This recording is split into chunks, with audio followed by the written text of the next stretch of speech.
క్రీస్తునందున్న ప్రియులకు ప్రేమతో వందనాలు తెలియజేస్తున్నాను. ఈరోజు దేవుడు మనకు చేస్తున్న వాగ్దానం ఏమిటనగా, కీర్తనల గ్రంథము 34వ కీర్తన 10వ చరణం.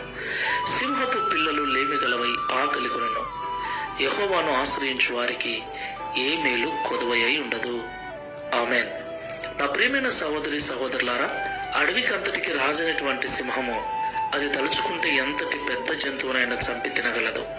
మరి అలాంటి మృగరాజు అయినటువంటి సింహపు పిల్లలు ఆకలిగా ఉంటాయా? ఒకవేళ అనుకోని రీతిగా సింహమునకు ఆహారము దొరకక సింహపు పిల్లలు ఆకలి కొననా కొంటాయేమో, కానీ యెహోవాను ఆశ్రయించిన వారికి ఏమీ తక్కువ చేయనని దేవుడు మాట్లాడుతున్నాడు.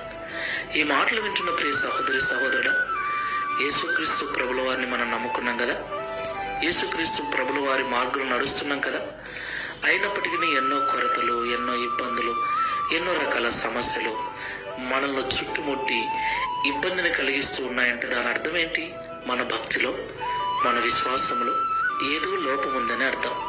మనం నమ్ముకున్న దేవుడు లోపభూయిష్ఠుడు కాదు, కానీ మన నమ్మకమే లోపభూయిష్టమైంది.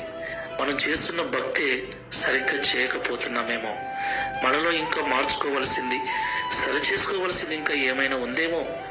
అందుకే ఈ బాధలు, ఈ చింతలు, ఈ ఇబ్బందులు. దేవదేవుణ్ణి నమ్మిన మనకెందుకండి ఈ బాధలు? ఒకవేళ వచ్చినా అవి తీరిపోవాలి కదా. ఎప్పుడు తీరిపోతాయా అని ఎదురు చూస్తున్నాం. అవి తీరిపోవట్లేదు. దానికి కారణం దేవునిలో లోపం లేదు, కానీ మనలోనే. ఆ లోపం ఏంటో ఒకసారి పరిశీలన చేసుకుని సరి చేసుకుని ప్రార్థన చేసుకుందాం. సర్వోన్నతుడా, సర్వశక్తిమంతుడా, పరిశుద్ధుడా, మీకు స్తోత్రాలు. సింహపు పిల్లలు లేమిగలవై ఆకలి కొనను, కానీ యెహోవాను ఆశ్రయించిన వారికి ఏ మేలు కొదువై ఉండదని ఈ ఉదయకాల సమయం మాతో మాట్లాడినందుకు స్తోత్రాలు. ప్రియ తండ్రి, నువ్వు సర్వశక్తి గల దేవుడు నాయన. నిజంగా నిన్ను ఆశ్రయించిన బిడ్డలకు ఏ కొదువ ఉండకూడదు, కానీ నిన్ను నమ్మిన బిడ్డలమైన మేము కొరతలతో, ఇబ్బందులతో, బలహీనతలతో బ్రతుకుతూ ఉన్నాం. సమస్యలతో జీవిస్తూ ఉన్నాం.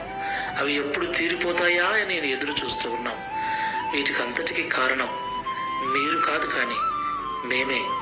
మా భక్తిలో లోపం, మా విశ్వాసములో లోపం, మా నమ్మకంలో లోపం, మా ప్రార్థనా జీవితంలోనే లోపం ఏదో ఉంది.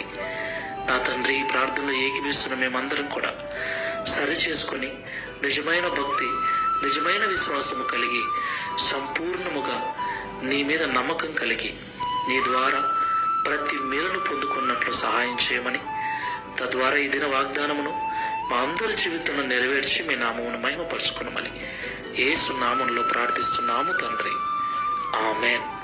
Praise the Lord. God bless you.